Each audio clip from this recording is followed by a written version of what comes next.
জিব্রাইল বললেন নবীজিকে 4 শ্রেণীর মানুষ। বলে এক শ্রেণীর মানুষ বলে তারা কিসের সাথে জড়িত? বলে তারা সুদের সাথে জড়িত। সুদ নাই আমার এলাকায়? আপনার মতো সুদ খায়? সুদ খায়? কত কেন সুদ খায়? আপনারা মতো মুসলমানে না হিন্দু? মুসলমানে সুদ খায়। ইন্না লিল্লাহি ওয়া ইন্না ইলাইহি রাজিউন। দেখি তো আল্লাহ নবী বললেন সুদের সাথে জড়িত 4 শ্রেণীর ব্যক্তি। 1 নম্বর হলো যারা সুদ দেয়। 1 নম্বর কি? সুদ দেয় না, আসেনি? যারা সুদ দেয়। আরেক শ্রেণীর ব্যক্তি, ও নবী আপনি শুনিয়া নেন, যারা সুদ নেয়। যারা এক দলে দেয় আরেক দলে নেয়। কয় দল হয়েছে? 2 দল। আল্লাহ নবীকে জানাইয়া দিলেন, ও নবী আরেক দল হলো সুদের সাক্ষী থাকা। কিসের সাক্ষী? কতরা 2 জনে যদি আমরা 2 জনে যদি মামলত করে টাকা নেই, তাহলে তো আমাদের মধ্যে যদি না করে যে তোর থেকে টাকা নিয়েছি না, তাহলে হবে না। সাক্ষীর দরকার আছে না নাই? সাক্ষী রাইখা টাকা দেয়। আল্লাহ নবী বললেন 3 শ্রেণীর ব্যক্তি। 1 নম্বর হলো যারা টাকা দেয়, আরেক দল হলো যারা টাকা নেয়, আরেক দল হলো যারা সাক্ষী থাকে। 4 নম্বর জানায় দেন ও জিবরাইল আমিন, 4 নম্বর কারা? বলে যারা হলো সুদের টাকা লেখালেখি করে। আছে না নাই? সুদের দলিল করে না মানুষে? কাগজ করে না? কাগজ করে 1 লাখ টাকা নিলে এত মাসের জন্য এত টাকা দিয়া দানের উপরে, চালের উপরে, টেহার উপরে। আছে না নাই? ওইগুলা জেনে কয় শ্রেণীর ব্যক্তি? এই 4 শ্রেণীর ব্যক্তি সুদের সাথে আছে না নাই? আল্লাহর নবী বললেন, বলে সুদ যারা খাইছে তারাও অপরাধ করেছে, যারা সুদের টাকা দিয়েছে তারাও অপরাধ করেছে, যারা সুদের সাক্ষী দিয়েছে তারাও অপরাধ করেছে, যারা সুদের লেখালেখি করেছে, যারা আমিন, যারা লেখকদার, ওই তারাও সুদের জড়িত আছে। ওই 4 শ্রেণীর ব্যক্তি, ওই 4 শ্রেণীর ব্যক্তিকে আমি দেখলাম জাহান্নামের ভিতরে উল্টাইয়া তাদেরকে এমনভাবে আযাব দেওয়া হইতেছে, নিচে দিও আগুন, সামনে দিও আগুন, পিছন দিও আগুন, সব দিক দিয়ে আগুন দেওয়া হইতেছে। বলে 4 শ্রেণীর ব্যক্তি যদি সুদের সাথে আজকের থেকে লেনদেন থাকে, আজকের থেকে ওয়াদা করে নেবেন, আজকের থেকে ওই মাহফিল থেকে বলবেন হুজুর আর জীবনে সুদ খাইব না, আজকের থেকে ওয়াদার দরকার আছে না নাই? ওয়াদা করবেন তো ইনশাআল্লাহ? এই কেন এই মাঠেও তো অনেকে আছে হুজুরে সুদের আলাপ করতেছে, হুজুরে গেলে সুদে টিয়া লাগামো, এই মাহফিলই লাগাইব। আছে না নাই? হুজুরে গেলে হুজুরে কয়ে গেছে, হুজুরে ভাড়ায় না আনছি। আছে না নাই? হুজুরে কয়ে যাইবে হুজুরে আনছে। আবার কিছু মানুষে কবে হুজুরে ক্যাডারে দাওয়াত দিছে, সুদের আলোচনা করে। আছে না নাই? এরকম ফাঁকনা লোক আছে না নাই?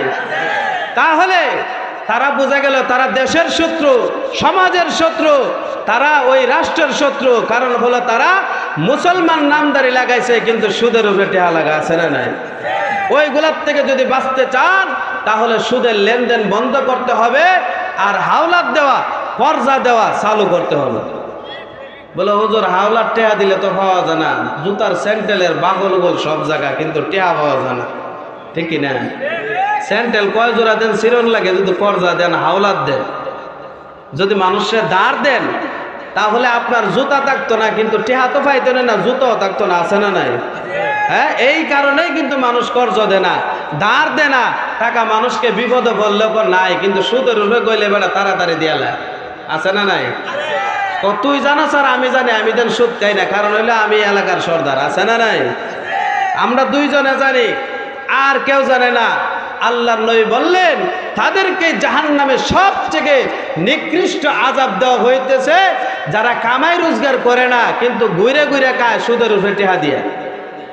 আছে না?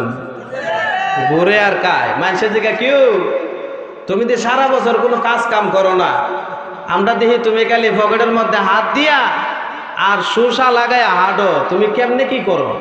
সারা বছর দিয়ে এমনি অর্ডার। আমরা দিয়ে সারা জীবন খালি কাজ করি, সারা বছর কাজ করি, মাসে একদিনও বইয়া খাইতে পারি না। কারণ যদি একদিন বইয়া খাই, এরপরের দিন আবার দেখা যাবে নুন আনতে ফান্তা ফুরায়। আছে না নাই?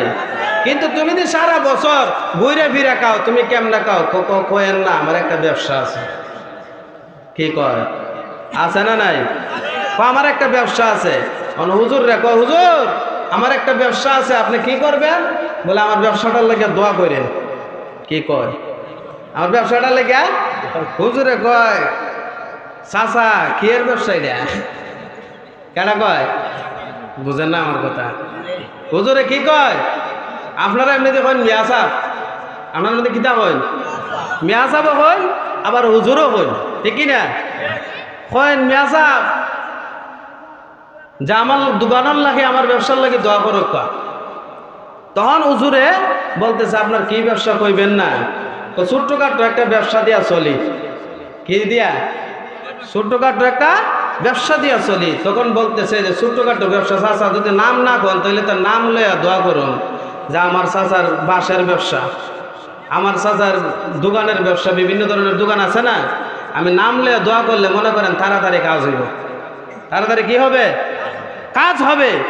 তখন বলতেছে, হুজুর আমি তো টেহার ব্যবসা করি। কি এর ব্যবসা? হুজুর চাচা আমি তো বুঝলাম না, দুনিয়াত কত ব্যবসায় দেখলাম, কিন্তু টেহার কি ব্যবসাটা আমার কয়াল? অনেক বেটা কেঁচাকেচি করতেছে, না হুজুর এটা আপনারা কোন যেত না, আমার ব্যবসা লইয়া দোয়া করে লেন। কি লইয়া? ব্যবসা লইয়া দোয়া করে লেন। হুজুরও আবার ফিসলা আছে, চাচা ব্যবসা লইয়া দোয়া করেন যেত না, দোয়া যদি আসমানে উঠতে চায় আর আল্লাহ যদি কবুল করতে চায়, আপনার ব্যবসার নাম লইয়া করান লাগবো। কি লইয়া? ব্যবসার নাম লইয়া করান লাগবো। তখন বলতেছে যে হুজুর কেউরে কয়েন না, আমি কিছু মানুষের উপকার করি আর মানুষে আমারে কিছু দেয়। মানুষে কি করে? উপকার করে, মানুষের হেল্প করে। আপনারা এমন দেখুন মানুষের সাথ দিয়া দেয়, মানুষে কিতা করে? সাথ দেয়। মানুষে একটা কাম পারেন না একলা, কিন্তু আপনি কি আর সাথ দিন, ওটারে কিতা হয়? হেল্প। এটা কি বলেন? হেল্প। তারে সাথ দিয়া দেওয়া, তারে উপকার করা। তাহলে বলতেছে চাচা কি দে হেল্প, মানুষের উপকার করেন, কইতেন না বাইঙ্গা কইতেন না আমারে? ও বাইঙ্গা কই হুজুর, মানুষে আমি প্রতি বছরে 1 লাখ টাকা দেই, আমার 40,000 লাগাইয়া দেয়। কিতা দেয়? বুঝেন না কথা? বুঝেন না আমার? 1 লাখ টাকা দেয়, কত দেয় বছরে? 40,000। বছরের পরে না 1 লাখ থেকে আমি 40,000 রাখা দেই। এরকম ডাহাইত আছে না নাই? এরকম 70 আছে না নাই? এই দেশে নাই? 40,000 সাথে সাথে রাখা দেয়, 50,000 সাথে সাথে রাখা দেয়, 30,000 সাথে সাথে রাখা দেয়। হুজুরে কয় চাচা এই দোয়া করেন যেত না, দরকার আমার থেকে 100 টাকা নিয়ে মসজিদে দান করেন, কিন্তু আপনার লাগে আমি দোয়া করতে পারতাম না, কারণ এই ব্যবসা আল্লাহর রাসূলের শিখাই দেওয়া যায় নাই। ঠিক কিনা? শিখাই দেয়া যায় নাই। এইটা ব্যবসা হতে পারে না, এটা হলো হারাম খোর। ঠিক কিনা? এটা হলো হারাম। ইয়াসাল্লুনা আলান নবী ইয়া আইয়ুহাল্লাযীনা আমানু সাল্লু আলাইহি ওয়া সাল্লিমু তাসলিমা। আল্লাহুম্মা সাল্লি আলা মাওলানা মুহাম্মাদ ওয়া আলা আলি সাইয়্যিদিনা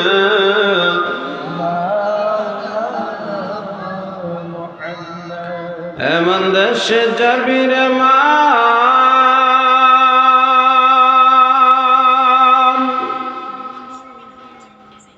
এমন সে দেশের নাই ঠিকানা,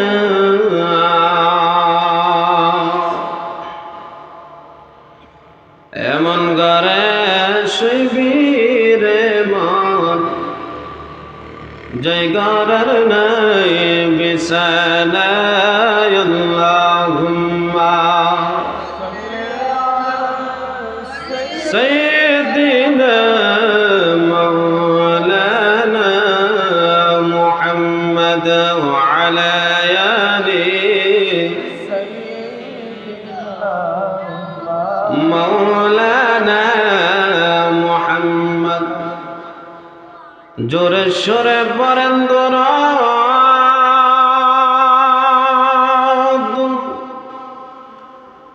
এ মুমিন মুসলমান বসিয়া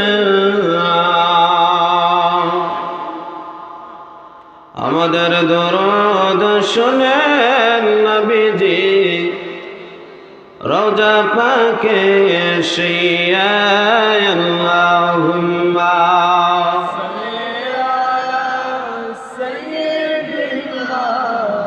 مولانا محمد وعلى آل سيدنا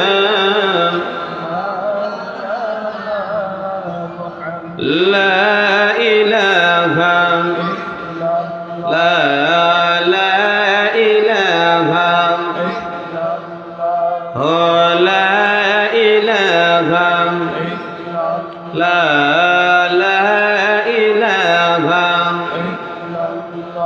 حسبي ربي جل الله ما في قلبي غير الله نور محمد صلى الله لا إله إلا الله لا إله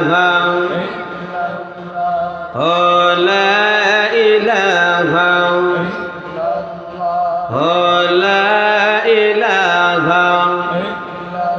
আসমান জামিন গায়রুল্লাহ চন্দ্র সূর্য গায়রুল্লাহ শুধু তুমি মাবুদ এক আল্লাহ লা ইলাহা লা ইলাহা লা ইলাহা লা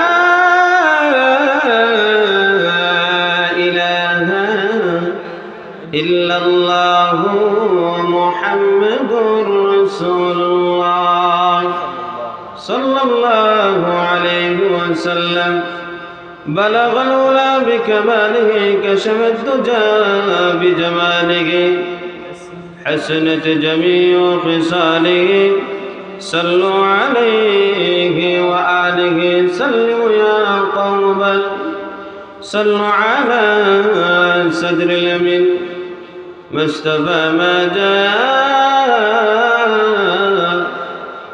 إلا رحمة للعالمين মনরাজ ইসলামী তরুণ সংঘের উদ্যোগে অত্র এলাকার মুর্দাগানের ইসালে সাদ উপলক্ষে ষষ্ঠ বার্ষিক ওয়াজ দোয়ার মাহফিল আজকের মাহফিলের সভাপতিত্ব যিনি করেছেন নাজমুল হোসেন স্যার, অধ্যাপক লংলা আধুনিক ডিগ্রি কলেজ। প্রধান অতিথি যিনি আজকের মাহফিলের ছিলেন হযরত মাওলানা মোহাম্মদ আব্দুল লতিফ সাহেব। বিশেষ অতিথিবৃন্দ আমার আগে যিনি আলোচনা করেছেন হযরত মাওলানা জামিল আহমদ জামালি সাহেব, এবং আমার আগে অনেকে আলোচনা করেছেন, আমার পরিচিত অনেকেই। হাফেজ কারি মাওলানা রুহুল আমিন সাহেব আমার খুবই কাছের একজন মানুষ। তারপর আলোচনা করেছেন হাফেজ কারি আহমদ সালিম সাহেব খতিব। তারপর আলোচনা করেছেন হযরত মাওলানা মাসুম বিল্লাহ জামিল সাহেব, যিনি আমার সরাসরি উস্তাদ, দারুন কেরাতে আমারে পড়াইছেন। জামিল সাহেবের নাম অনেক নিচে দেওয়া হয়েছে, আর আমারে অনেক হাইলাইট বানানো হয়েছে, অনেক বড় বক্তা বানানো হয়েছে। 4 নম্বরে একবারে নিচে যার নাম, উনি আমাকে 7 বছর আঙ্গুল দিয়া ধরে ধরে পড়েছে। সুবহানাল্লাহ। কয় বছর? কম পক্ষে 7 বছর পড়াইছেন হাফেজ জমশেদ আলী সাহেব। হুজুরের নাম একবারে উপরে দিছে না নিচে দিছে? কথা কয় না, আপনারা বুঝেন না আমার কথা। কই দিছে? এলাকার ভিতরে আলেম যদি গণেন, হাফেজ যদি গণেন, সবচেয়ে মুরব্বী উনি হবে, ঠিকই না? মুরব্বী হিসাবে ওনারে সভাপতি রাখার দরকার ছিল। কি সভাপতি? সভাপতি যদি নাও দেন, সম্মানের খাতিরে এই মাঠের ভিতরে অধিকাংশ হুজুরের ছাত্র। বুঝেন আমার কথা? অধিকাংশ কার ছাত্র? আবার অধিকাংশ আমারও ছাত্র আছে। অধিকাংশ কি?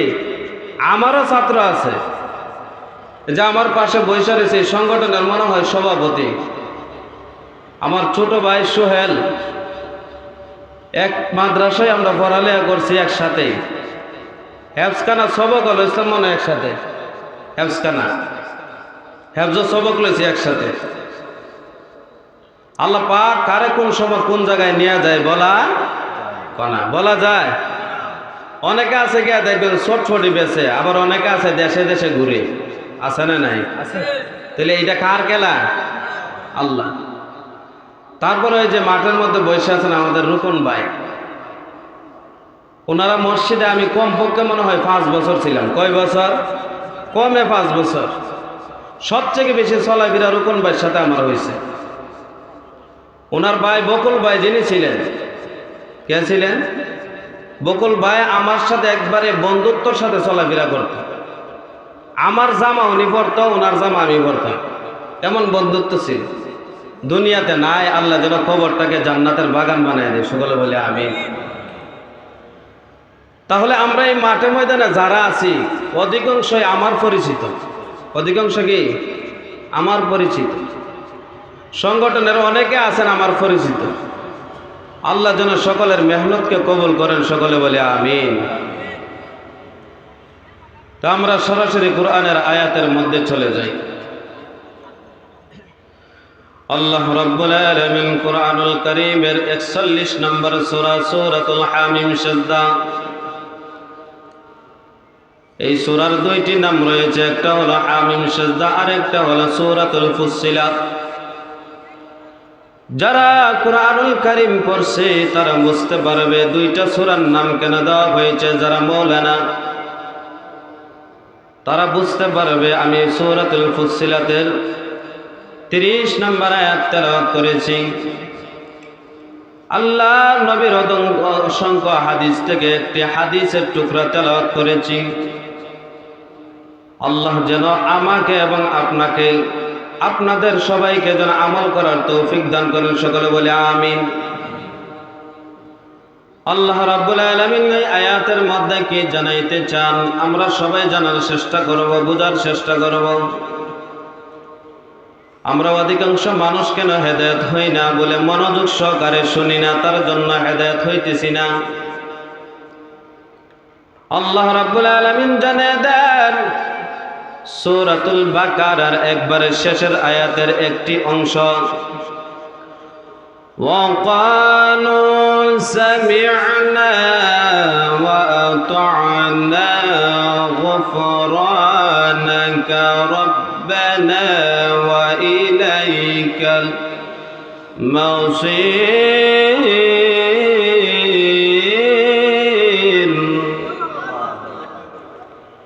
আল্লাহ রাব্বুল আলামিন জানিয়ে দিলেন, এ মুসলমান বান্দারে, তোমরা যখন মুসলমান হয়েছ তোমাদের মধ্যে দুইটা গুণ থাকতে হবে। একটা হলে শুনবা, শোনার সাথে সাথে 2 নম্বর গুণ হলো তোমরা তা আমলে পরিণত করে নিবা। শোনার সাথে সাথে আমলে পরিণত করতে হবে, আমল করতে হবে। আমরা অধিকাংশ মুসলমান শোনার জন্য ব্যস্ত, কিন্তু আমলের বেলা ব্যস্ত নাই, আমল করার বেলা নাই।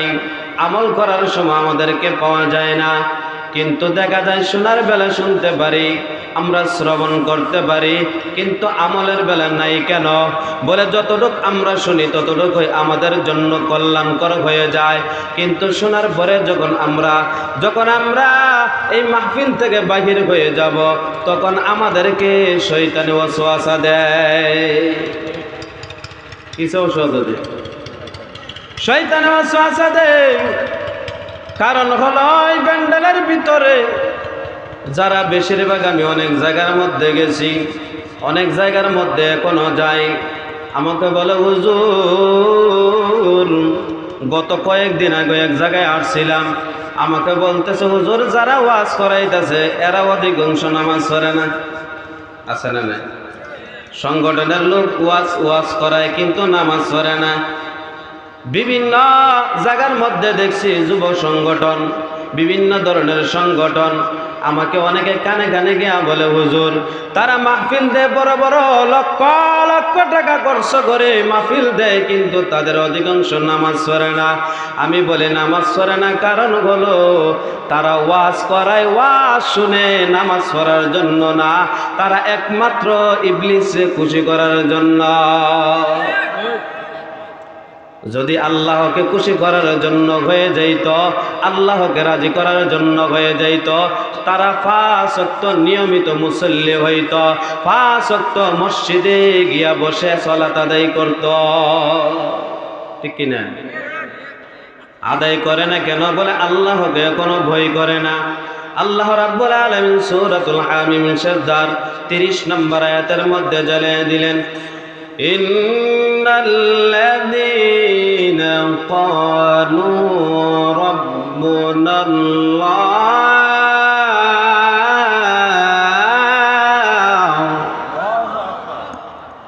আল্লাহ রাব্বুল আলামিন জানিয়ে দিলেন, নিশ্চয় যারা আমি আল্লাহ রাব্বুল আলামিনকে রব হিসেবে স্বীকার করে নিল, রব হিসেবে মেনে নিল, তুম্মাস্তাকামু, তার উপরে তারা অবিচল থাকলো, তার উপরে তারা অটল থাকতো, শক্ত হয়ে থাকলো, মজবুত হয়ে থাকলো। আল্লাহ রাব্বুল আলামিন বললেন, আমাকে 1 নম্বর রব হিসেবে স্বীকার করলো, 2 নম্বর তার উপরে অবিচল থাকলো, শক্ত থাকলো, মজবুত থাকলো, যত ধরনের তুফান আসুক না কেন, বুলেট বোমার ভয় দেখায়ও ওই জায়গা থেকে সে 1 চুল পরিমাণ, বিন্দু পরিমাণ সে লড়বে না।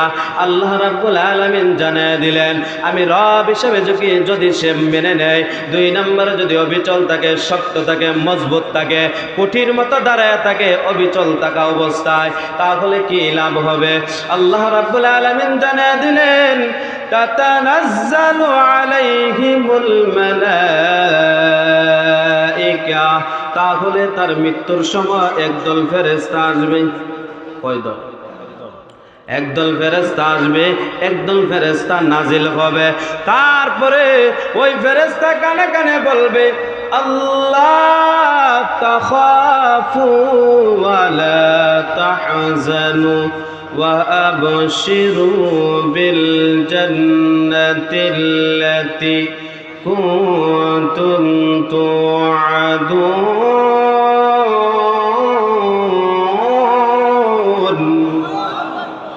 আল্লাহ রাব্বুল আলামিন জানিয়ে দিলেন, ওই ফেরেশতাগুলো আইসা বলে, ও আল্লাহর বান্দা, তুমি কোনো ভয় করিও না, তুমি কোনো দুশ্চিন্তা করিও না, ওয়ালা তাহজানু ওয়া আবশিরু বিল জান্নাতিল্লাতী, তুমি শুনিয়া নাও, তোমাকে যে জান্নাতের সুসংবাদ দেওয়া হয়েছে তুমি তা গ্রহণ করো। তোমাকে যে জান্নাতের সুসংবাদ দেওয়া হয়েছিল তুমি তা আজকে আমার আল্লাহ ওয়াদা করেছিল, ওইটা তুমি গ্রহণ করে নাও। সুবহানাল্লাহ। কে বলতেছে? ফেরেশতা বলে আয়েশা, যে তোমার কোনো ভয় নাই, তোমার কোনো দুশ্চিন্তা নাই, তোমার কোনো টেনশন নাই, তোমাকে যে জান্নাতের সুসংবাদ দেওয়া হয়েছিল তা তুমি গ্রহণ করো, তোমাকে আজকে জান্নাত দেওয়া হবে। বলেন সুবহানাল্লাহ। তাহলে আমরা মৃত্যুর সময় যদি 2টা গুণ অর্জন করতে পারি। একজন সাহাবী আল্লাহর নবীর দরবারে আয়েশা বললেন, ইয়া রাসূলুল্লাহ, ইয়া হাবিবাল্লাহ, নবী গো, আমি তো খেতে খামারে কাজ করি, আমি কৃষি কাজ করি, তাহলে আমি যে আজকে আসছি আপনার দরবারে, আমি বেশি কিছু আলোচনা শুনব না। ও নবী আমার, আপনি এমন একটা আমল শিক্ষা দিবেন যে আমল অল্প করব কিন্তু যেন আমি জান্নাত পেয়ে যাই। আল্লাহর নবী বললেন, তোমাকে 2টা কথা বলবো। 1 নাম্বার, আমানতু বিল্লাহ, আল্লাহকে তুমি বিশ্বাস করবা, আল্লাহকে তুমি রব হিসাবে স্বীকার করে নিবা, আল্লাহকে তুমি আল্লাহ বলে স্বীকার করে নিবা। 1 নম্বর তুমি আমল করবা। 2 নাম্বার, আল্লাহর ইবাদত করে করে তোমার ঈমান যেন চলে যায় না, আল্লাহর ইবাদত করে করে তুমি যেন মৃত্যুবরণ করো, আল্লাহর ইবাদত করে করে তুমি যেন আল্লাহর দুনিয়ার থেকে চলে যাও। আর আল্লাহ রাব্বুল আলামিন ওই জায়গা থেকে তুমি কোনো শিরিক করবা না, তুমি কোনো ধরনের বিদ্বেষ পোষণ করবা না, কোনো ধরনের হিংসা রাখবা না, আল্লাহর সাথে শিরিক করবা না। তাহলে তোমার কি হবে জানো? এই দুইটা আমল করলে আমার আল্লাহ এই দুইটা আমলের বিনিময়ে তোমাকে জান্নাত দান করে দিবে। আল্লাহ নবী বললেন বড় লম্বা ওয়াজের দরকার নাই, আমাদের লম্বা লম্বা ওয়াজ হয় কিন্তু আমলের বেলা নাই, ঠিক কি নাই? এখন বক্তায় ওয়াজ করে 3 ঘন্টা 4 ঘন্টা 5 ঘন্টা ওয়াজ করে, কিন্তু দেখা যায় একজন মুসল্লি একজন শ্রোতাও মসজিদে পাওয়া যায় না, ঠিক কি নাই? আল্লাহর নবী বোঝাইতে চাইছেন, ও সাহাবী শুনো, বড় বড় লম্বা লম্বা ওয়াজের দরকার নাই, এই শর্টকাট ওয়াজ দুইটা তোমাকে ওয়াজ করে দিলাম। 1 নাম্বার, আল্লাহকে আল্লাহ হিসেবে স্বীকার করে নিবা। যত ঝড় ঝাপটা আসুক না কেন, তুফান আসুক না কেন, তুমি এই রব হিসাব থেকে তুমি পা লড়াইবা না, বিন্দু পরিমাণ লড়াইবা না, চুল পরিমাণ লড়াইবা না।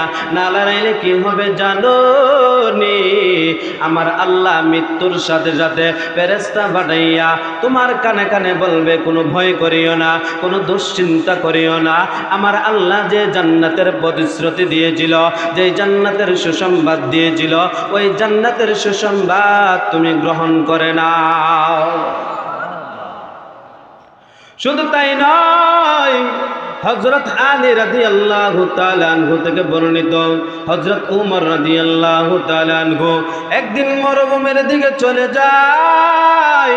একজন রাখাল ডাক দিয়া বলে, এই আল্লাহর নবীর উম্মত, আপনি শুনেন, আমি এমন একজন মানুষের কথা শুনছি, আমি একজন ব্যক্তির কথা শুনছি, ওই ব্যক্তি নাকি মক্কা নগরের মধ্যে আছে, ওই ব্যক্তির চরিত্র বড় ফাইন, ওই ব্যক্তির চরিত্র নাকি বড় ভালো, ওই ব্যক্তির ব্যবহার নাকি বড় ভালো।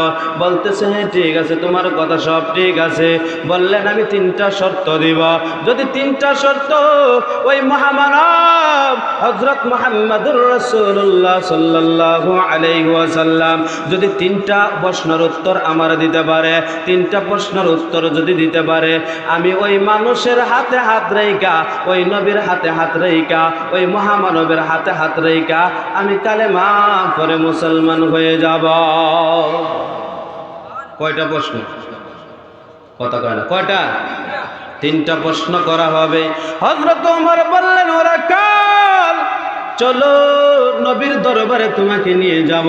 নবীর দরবারে নিয়ে গেলেন, নবীজিকে সালাম দিলেন। হযরত ওমর বেদিন কোনো সালাম দিলে উত্তর নেবেন না, আর বেদিনদের সালাম দেওয়া জায়েজ নাই। কাফের মুশরিক বেঈমানদেরকে সালাম দেওয়া জায়েজ নাই। কাফের মুশরিকরা যদি সালাম দেয় আপনার উত্তর নেওয়া জায়েজ নাই। আল্লাহর নবীর দরবারে যখন গেলে সে অমুসলিম অবস্থায় গেছেন। হযরত ওমর বললেন, ইয়া রাসূলুল্লাহ, ইয়া হাবিবাল্লাহ, নবী গো, আপনাকে 3টা প্রশ্ন করা হবে।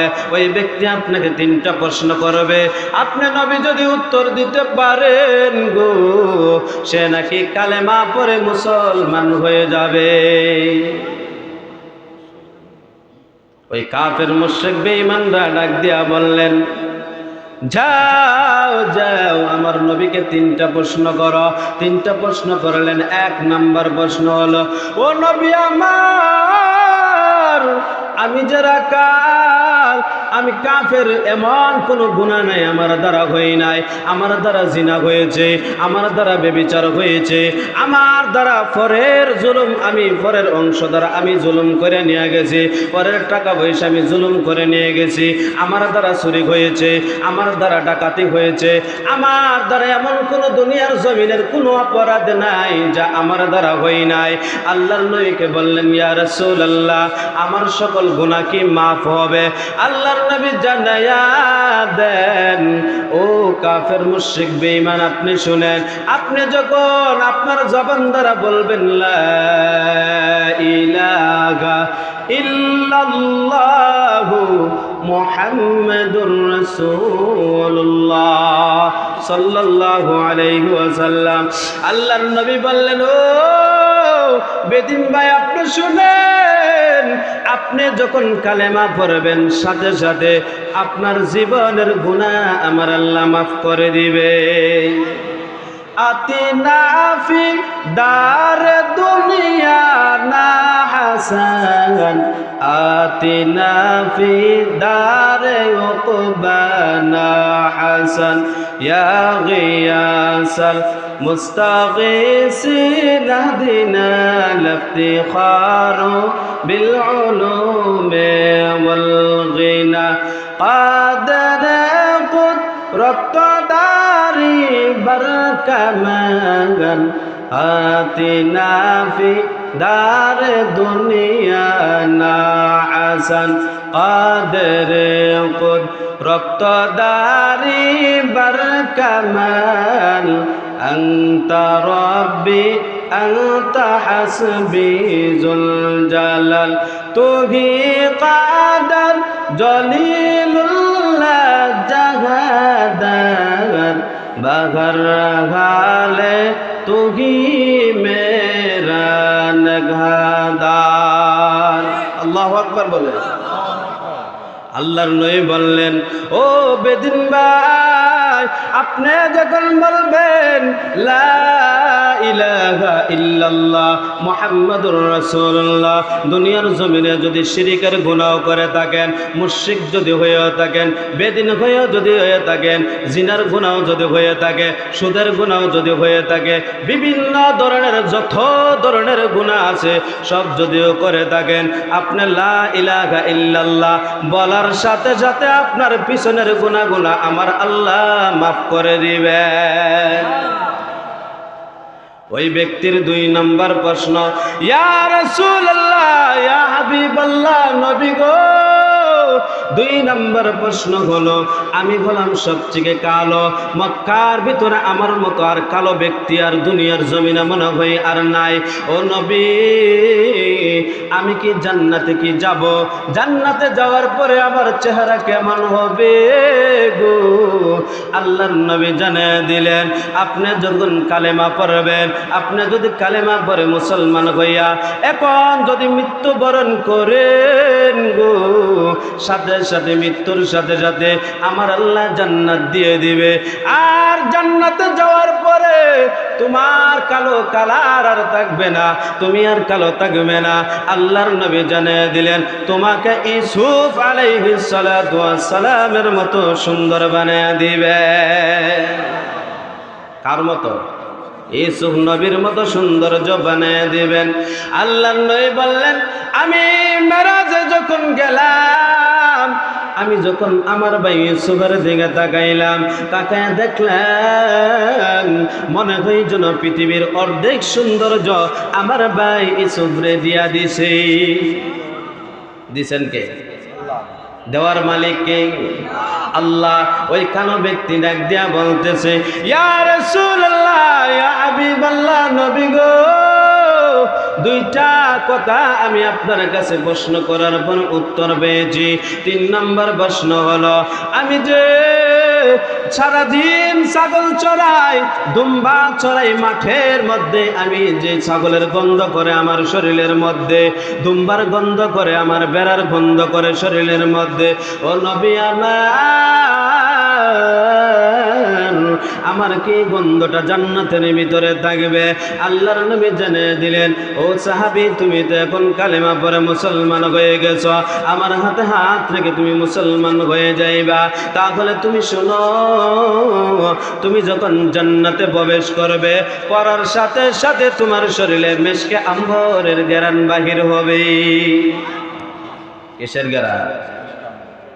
জান্নাতের ভিতরে সবচেয়ে ঘ্রাণ থাকবে মেশকে আম্বরের ঘ্রাণ, যা দুনিয়ার জমিনে ঘ্রাণ পাওয়া যায় না।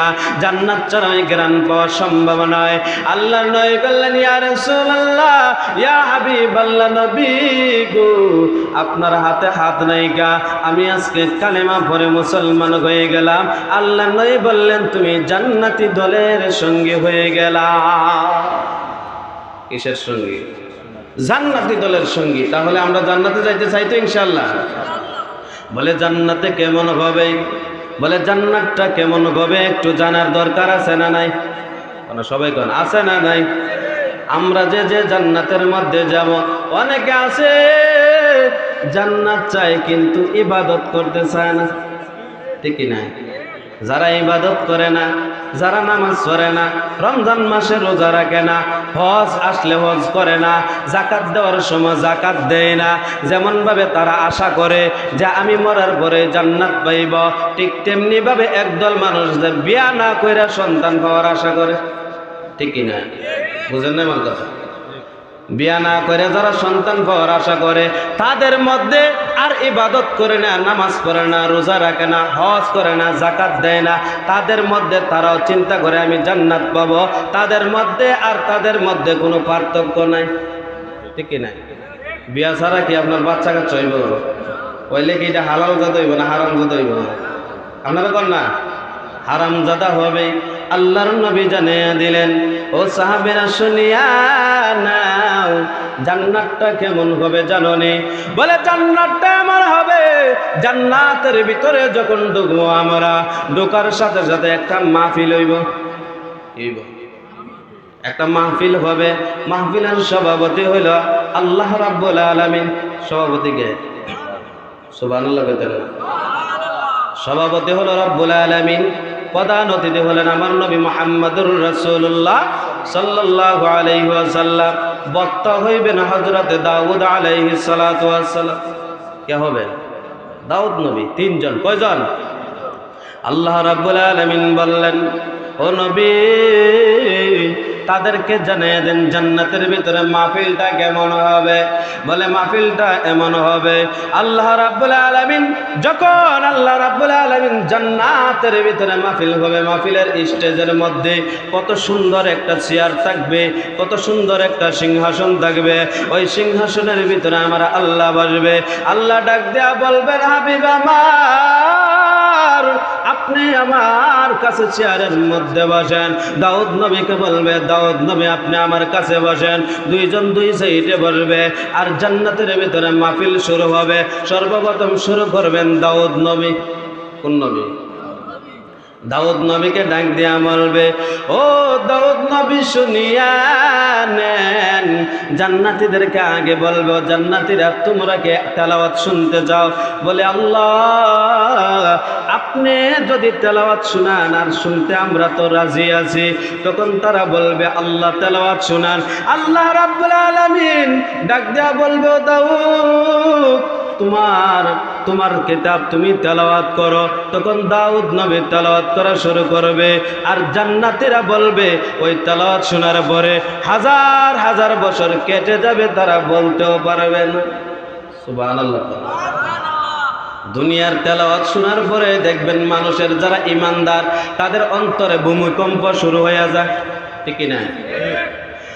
ইন্নামাল মুমিনুনা ইযা যুকিরাল্লাহু ওয়াজিলাত কুলুবুহুম ওয়া ইযা তুলিয়াত আলাইহিম আয়াতুহু। গ্রহণ করো, তোমাকে যে জান্নাতের সুসংবাদ দেওয়া হয়েছিল, তুমি তা আজকে আমার আল্লাহ ওয়াদা করেছিল, ওইটা তুমি গ্রহণ করে নাও। সুবহানাল্লাহ। কে বলতেছে? ফেরেশতা বলে আয়েশা যে তোমার কোনো ভয় নাই, তোমার কোনো দুশ্চিন্তা নাই, তোমার কোনো টেনশন নাই, তোমাকে যে জান্নাতের সুসংবাদ দেওয়া হয়েছিল তা তুমি গ্রহণ করো, তোমাকে আজকে জান্নাত দেওয়া হবে। বলেন সুবহানাল্লাহ। তাহলে আমরা মৃত্যুর সময় যদি দুইটা গুণ অর্জন করতে পারি। একজন সাহাবী আল্লাহর নবীর দরবারে আয়েশা বললেন, ইয়া রাসূলুল্লাহ, ইয়া হাবিবাল্লাহ, নবী গো, আমি তো খেতে খামারে কাজ করি, আমি কৃষি কাজ করি, তাহলে আমি যে আজকে আসছি আপনার দরবারে, আমি বেশি কিছু আলোচনা শুনব না। ও নবী আমার, আপনি আমার একটা আমল শিক্ষা দিবেন, যে আমল অল্প করব কিন্তু যেন আমি জান্নাত পেয়ে যাই। আল্লাহর নবী বললেন, তোমাকে দুইটা কথা বলবো। এক নাম্বার, আমানতু বিল্লাহ, আল্লাহকে তুমি বিশ্বাস করবা, আল্লাহকে তুমি রব হিসাবে স্বীকার করে নিবা, আল্লাহকে তুমি আল্লাহ বলে স্বীকার করে নিবা। 1 নম্বর তুমি আমল করবা। 2 নম্বর আল্লাহর ইবাদত করে করে তোমার ঈমান যেন চলে যায় না, আল্লাহর ইবাদত করে করে তুমি যেন মৃত্যুবরণ করো, আল্লাহর ইবাদত করে করে তুমি যেন আল্লাহর দুনিয়ার থেকে চলে যাও। আর আল্লাহ রাব্বুল আলামিন ওই জায়গা থেকে তুমি কোনো শিরিক করবা না, তুমি কোনো ধরনের বিদ্বেষ পোষণ করবা না, কোনো ধরনের হিংসা রাখবা না, আল্লাহর সাথে শিরিক করবা না।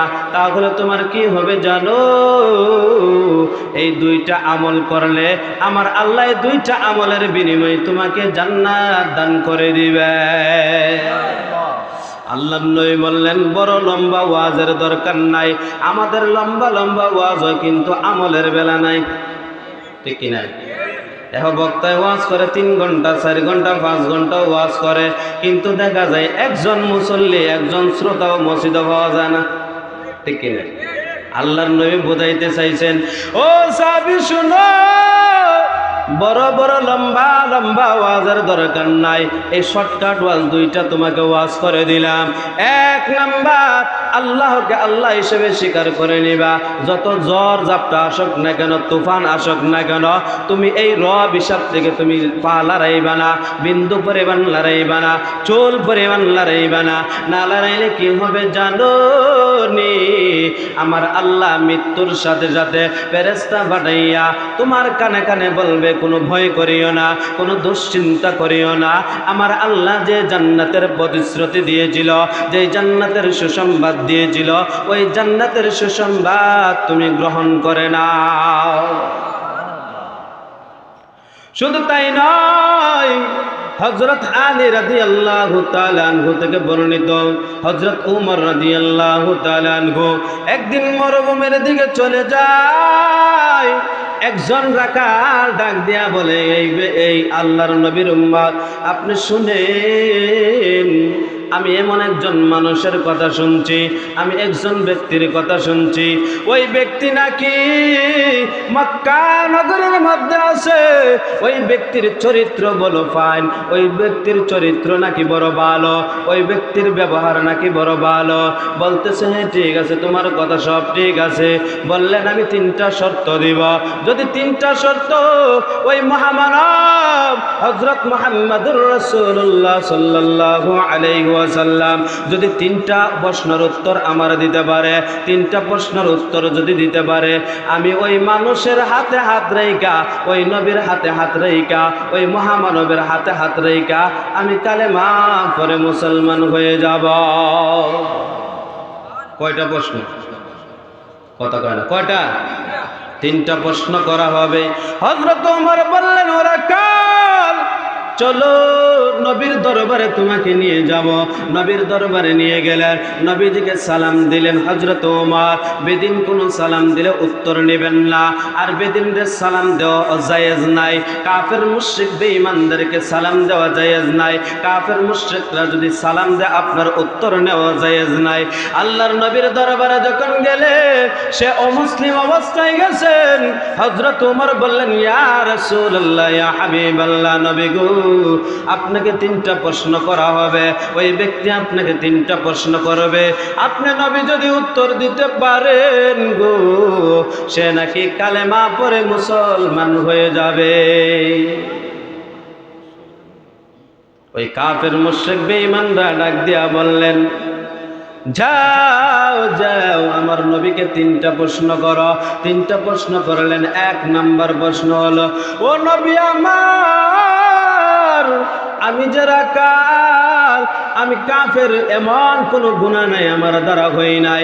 আমার দ্বারা জিনা হয়েছে, আমার দ্বারা ব্যভিচার হয়েছে, আমার দ্বারা পরের জুলুম, আমি পরের অংশ দ্বারা আমি জুলুম করে নিয়ে গেছি, পরের টাকা পয়সা আমি জুলুম করে নিয়ে গেছি, আমার দ্বারা চুরি হয়েছে, আমার দ্বারা ডাকাতি হয়েছে, আমার দ্বারা এমন কোনো দুনিয়ার জমিনের কোনো অপরাধ নাই যা আমার দ্বারা হই নাই।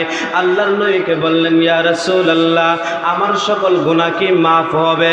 আল্লাহর নবী জানায়া দেন, ও কাফের মুশরিক বেঈমান, আপনি শুনেন, আপনি যখন আপনার জবান দ্বারা বলবেন লা ইলাহা ইল্লাল্লাহু মুহাম্মাদুর রাসূলুল্লাহ সাল্লাল্লাহু আলাইহি ওয়াসাল্লাম, আল্লাহর নবী বললেন, ও বেদিন ভাই আপনি শুনেন, আপনি যখন কালেমা পড়বেন সাথে সাথে আপনার জীবনের গুনাহ আমার আল্লাহ মাফ করে দিবে। আতিনা ফি দারে দুনিয়া না হাসান, আতিনা ফি দারে উকবানা হাসান, ইয়া গিয়াসাল মুস্তাগীসিন আহদিনা লিফতিখারু বিল উলুমি ওয়াল গিনা قادر رقداري بركمان آتنا في دار دنيانا حسن قادر رقداري بركمان أنت ربي أنت حسبي ذو الجلال তুহি কাদার জলিলুল্লাহ জাহাদার বাঘর গালে তুহি মেরা নগাদার। আল্লাহু আকবার বলে। আল্লাহর নবী বললেন, ও বেদিন ভাই আপনি যখন বলবেন লা ইলাহা ইল্লাল্লাহ মুহাম্মাদুর রাসূলুল্লাহ, দুনিয়ার জমিনে যদি শিরকের গুনাহ করে থাকেন, মুশরিক যদি হয়ে থাকেন, বেদিন হয়ে যদি হয়ে থাকেন, জিনার গুনাহ যদি হয়ে থাকে, সুদের গুনাহ যদি হয়ে থাকে, বিভিন্ন ধরনের যত ধরনের গুনাহ আছে সব যদিও করে থাকেন, আপনি লা ইলাহা ইল্লাল্লাহ বলার সাথে সাথে আপনার পিছনের গুনাহগুলো আমার আল্লাহ মাফ করে দিবেন। ওই ব্যক্তির 2 নম্বর প্রশ্ন, ইয়া রাসূলুল্লাহ ইয়া হাবিবাল্লাহ, নবী গো 2 নম্বর প্রশ্ন হলো, আমি হলাম সবচেয়ে কালো, মক্কার ভিতরে আমার মতো আর কালো ব্যক্তি আর দুনিয়ার জমিনে মনে হয় আর নাই। ও নবী আমি কি জান্নাতে কি যাব? জান্নাতে যাওয়ার পরে আমার চেহারা কেমন হবে গো? আল্লাহর নবী জানিয়ে দিলেন, আপনি যখন কালেমা পড়বেন, আপনি যদি কালেমা পড়ে মুসলমান হইয়া এখন যদি মৃত্যুবরণ করেন গো, সাথে সাথে মৃত্যুর সাথে সাথে আমার আল্লাহ জান্নাত দিয়ে দিবে। আর জান্নাতে যাওয়ার পরে তোমার কালো কালার আর থাকবে না, তুমি আর কালো থাকবে না। আল্লাহর নবী জানিয়ে দিলেন, তোমাকে ইউসুফ আলাইহিস সালাতু ওয়াস সালামের মতো সুন্দর বানিয়ে দিবে। কার মতো? ইউসুফ নবীর মতো সৌন্দর্য বানিয়ে দিবেন। আল্লাহর নবী বললেন, আমি মেরাজে যখন গেলাম, আমি যখন আমার ভাই ইউসুফের দিকে তাকাইলাম, তাকায় দেখলাম মনে হয় যেন পৃথিবীর অর্ধেক সৌন্দর্য আমার ভাই ইউসুফরে দিয়া দিছে। দিছেন কে? দেওয়ার মালিক কে? আল্লাহ। ওই কালো ব্যক্তি ডাক দিয়া বলতেছে, ইয়া রাসূলুল্লাহ ইয়া হাবিবাল্লাহ, নবী গো 2টা কথা আমি আপনার কাছে প্রশ্ন করার পর উত্তর পেয়েছি। 3 নম্বর প্রশ্ন হলো, আমি যে সারাদিন ছাগল চড়াই, দুম্বা চড়াই মাঠের মধ্যে, আমি যে ছাগলের গন্ধ করে আমার শরীরের মধ্যে, দুম্বার গন্ধ করে আমার বেড়ার গন্ধ করে শরীরের মধ্যে, ও নবী আমার কি গন্ধটা জান্নাতের ভিতরে থাকবে? আল্লাহর নবী জানিয়ে দিলেন, ও সাহাবী তুমি তো এখন কালেমা পড়ে মুসলমান হয়ে গেছ, আমার হাতে হাত রেখে তুমি মুসলমান হয়ে যাইবা। তাহলে তুমি শোনো, তুমি যখন জান্নাতে প্রবেশ করবে, করার সাথে সাথে তোমার শরীরে মেশকে আম্বরের ঘ্রাণ বাহির হবে। কিসের ঘ্রাণ? জান্নাতের ভিতরে সবচেয়ে গ্রান থাকবে মেশকে আম্বরের গ্রান, যা দুনিয়ার জমিনে গ্রান পাওয়া যায় না। জান্নাত ছাড়া ওই গ্রান পাওয়া সম্ভব নয়। আল্লাহর নবী বললেন, ইয়া রাসূলুল্লাহ, ইয়া হাবিবাল্লাহ, নবী গো, আপনার হাতে হাত নাই গা, আমি আজকে কালেমা পড়ে মুসলমান হয়ে গেলাম। আল্লাহর নবী বললেন, তুমি জান্নাতি দলের সঙ্গী হয়ে গেলা। কিসের সঙ্গী? জান্নাতি দলের সঙ্গী। তাহলে আমরা জান্নাতে যাইতে চাই তো ইনশাআল্লাহ? বলে জান্নাতে কেমন হবে, বলে জান্নাতটা কেমন হবে একটু জানার দরকার আছে না নাই? সবাই কোন আছে না নাই? আমরা যে যে জান্নাতের মধ্যে যাব, অনেকে আছে জান্নাত চায় কিন্তু ইবাদত করতে চায় না, ঠিক কি না? যারা ইবাদত করে না, যারা নামাজ পড়ে না, রমজান মাসে রোজা রাখে না, হজ আসলে হজ করে না, যাকাত দেওয়ার সময় যাকাত দেয় না, যেমন ভাবে তারা আশা করে যে আমি মরার পরে জান্নাত পাইব, ঠিক তেমনি ভাবে একদল মানুষদের বিয়া না কইরা সন্তান পাওয়ার আশা করে, ঠিক কি না? বুঝেন না আমার কথা? বিয়া না করে যারা সন্তান পাওয়ার আশা করে, তাদের মধ্যে আর ইবাদত করে না, নামাজ পড়ে না, রোজা রাখে না, হজ করে না, যাকাত দেয় না, তাদের মধ্যে তারাও চিন্তা করে আমি জান্নাত পাবো, তাদের মধ্যে আর তাদের মধ্যে কোনো পার্থক্য নাই, ঠিক কি না? বিয়া ছাড়া কি আপনার বাচ্চা কাচ্চা হইব? হইলে কি এটা হালাল জাদা হইব না হারাম জাদা হইব? আপনারা কর না, হারাম জাদা হবে। আল্লাহর নবী জানিয়ে দিলেন, ও সাহাবীরা শুনিয়া নাও, জান্নাতটা কেমন হবে জানো নি? বলে জান্নাতটা এমন হবে, জান্নাতের ভিতরে যখন ঢুকবো আমরা, ঢোকার সাথে সাথে একটা মাহফিল হইব। একটা মাহফিল হবে, মাহফিলের সভাপতি হইল আল্লাহ রাব্বুল আলামিন। সভাপতিকে সুবহানাল্লাহ কইতেন। সভাপতি হলো রব্বুল আলামিন, প্রধান অতিথি হলেন আমার নবী মুহাম্মদুর রাসূলুল্লাহ সাল্লাল্লাহু আলাইহি ওয়াসাল্লাম। বক্তা হইবেন হযরতে দাউদ আলাইহিস সালাতু ওয়াস সালাম। কে হবে? দাউদ নবী। তিনজন। কয়জন? আল্লাহ রাব্বুল আলামিন বললেন, ও নবী, তাদেরকে জানিয়ে দেন জান্নাতের ভিতরে মাহফিলটা কেমন হবে। বলে মাহফিলটা এমন হবে, আল্লাহ রাব্বুল আলামিন যখন আল্লাহ রাব্বুল আলামিন জান্নাতের ভিতরে মাহফিল হবে, মাহফিলের স্টেজের মধ্যে কত সুন্দর একটা চেয়ার থাকবে, কত সুন্দর একটা সিংহাসন থাকবে। ওই সিংহাসনের ভিতরে আমার আল্লাহ বসবে। আল্লাহ ডাক দেয়া বলবেন, হাবিব আমার, আপনি আমার কাছে চেয়ারের মধ্যে বসেন। দাউদ নবীকে বলবে, দাউদ নবী আপনি আমার কাছে বসেন। দুইজন দুই সাইডে বসবে, আর জান্নাতের ভিতরে মাহফিল শুরু হবে। সর্বপ্রথম শুরু করবেন দাউদ নবী। কোন নবী? দাউদ নবীকে ডাক দিয়া বলবে, ও দাউদ নবী শুনিয়া নেন। জান্নাতীদেরকে আগে বলবে, জান্নাতীরা তোমরা কে তেলাওয়াত শুনতে যাও। বলে আল্লাহ, আপনি যদি তেলাওয়াত শুনান আর শুনতে আমরা তো রাজি আছি। তখন তারা বলবে, আল্লাহ তেলাওয়াত শুনান। আল্লাহ রাব্বুল আলামিন ডাক দিয়া বলবে, দাউদ তোমার কিতাব তুমি তেলাওয়াত করো। তখন দাউদ নবী তেলাওয়াত করা শুরু করবে, আর জান্নাতীরা বলবে, ওই তেলাওয়াত শোনার পরে হাজার হাজার বছর কেটে যাবে, তারা বলতেও পারবে না। সুবহানাল্লাহ। দুনিয়ার তেলাওয়াত শোনার পরে দেখবেন মানুষের যারা ইমানদার, তাদের অন্তরে ভূমিকম্প শুরু হয়ে যায়, ঠিক কি না?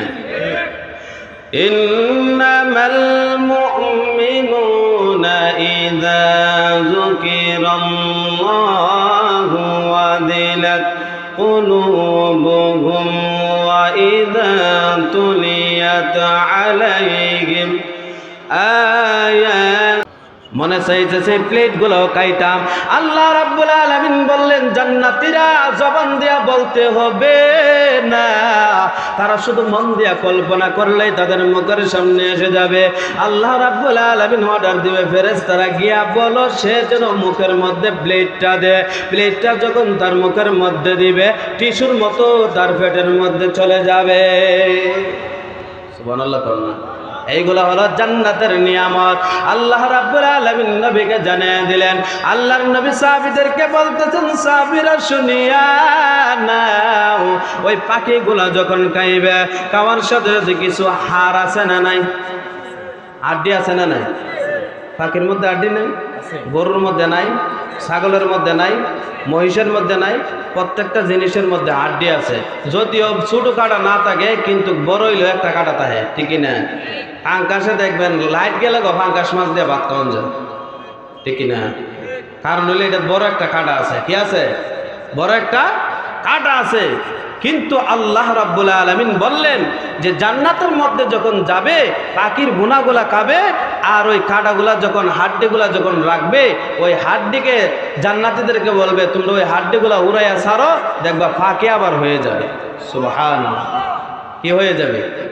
পাখি হয়ে যাবে, এবং কি জান্নাতের ভিতরে উড়ান্ত অবস্থায় উড়াউড়ি শুরু করবে। বলেন সুবহানাল্লাহ। এটার নাম কি? জান্নাত। এটার নাম কি? শুধু তাই নয়, একজন ব্যক্তি কৃষি কাজ করে জান্নাতের ভিতরে গিয়ে আল্লাহকে বলবে, আল্লাহ গো, দুনিয়ার জমিনে আমি কোনো কাজ আর বালা পাই নাই, কিন্তু আমি ধান রোপণ করতাম, কৃষি কাজ করতাম, জান্নাতে রোপণ করা যাবে নি?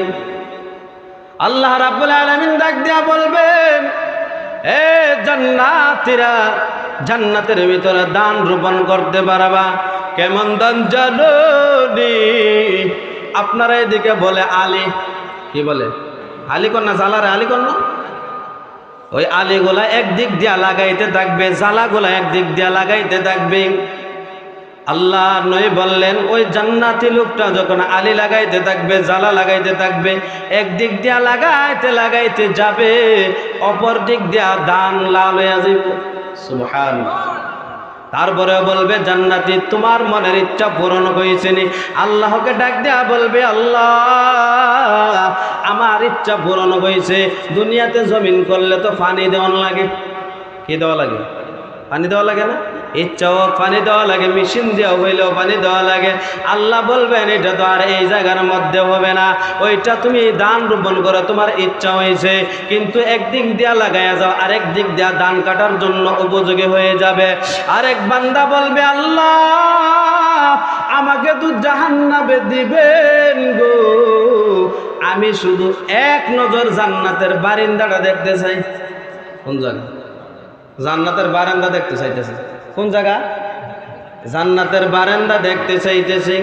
আল্লাহ বলেন, তুমি তো জাহান্নামে যাইবা, তোমার ওয়াদা ঠিক রাখো, তুমি কইছো বারিন্দা পর্যন্ত যাইবা। কোন জায়গা? মনে রাখেন কথাগুলো। কোন জায়গা পর্যন্ত? জান্নাতের বারান্দা পর্যন্ত যাইবা। আল্লাহ রাব্বুল আলামিন ওই বান্দারে জান্নাতের বারান্দার মধ্যে নিয়ে যাবে। জান্নাতের বারান্দার মধ্যে যখন নিয়ে যাবে, বান্দা আল্লাহকে ডাক দিয়া বলবে, আল্লাহ জান্নাতের বারান্দা দেখছি, যদি একটু জান্নাতের দরজাটা খুললে দেখাইতে। সুবহানাল্লাহ। কি দেখাইতে? জান্নাতের দরজাটা খুইলা যদি একটু দেখতাম। আল্লাহ রাব্বুল আলামিন বললেন, তোমার না ওয়াদা ছিল জান্নাতের বারান্দা শুধু দেখবা, এখন বলতেছো জান্নাতের দরজাটা খুইলে একটু দেখবা। আল্লাহ বলেন, এখন কিন্তু ওয়াদা তোমার শেষ, আমি জান্নাতের দরজা খুইলা শুধু দেখব। আল্লাহ রাব্বুল আলামিন বললেন, বান্দারে যা যা, জান্নাতের দরজাটা যখন খুলে দেওয়া হইল, ওই জান্নাতের দরজার ভিতরে ঢুইকা আল্লাহ রাব্বুল আলামিন ডাক দিয়া বলেন, বান্দা জান্নাত দেখা হয়েছে কিনা, জান্নাত দেখা তোমার শেষ হয়েছে কিনা? আল্লাহকে বলবে, আল্লাহ গো, জান্নাতে তো আইছি, আপনারা ওয়াদা করলেন কোন মানুষ যদি একবার জান্নাতে প্রবেশ করতে পারে আর বাহির হইতো না। আল্লাহ কর, তুই তো আমার লগে ফাইজলামি এনে করতেছস। আল্লাহ কি কইব? আমার সাথে তুই টিটকারা মস্কারা মারতেছ, আমার লগে ফাইজলামি চলতো না। আল্লাহ কয়, আপনারা ওয়াদা করছেন, ওয়ালা খাউফুন আলাইহিম ওয়ালা হুম ইয়াহজানুন।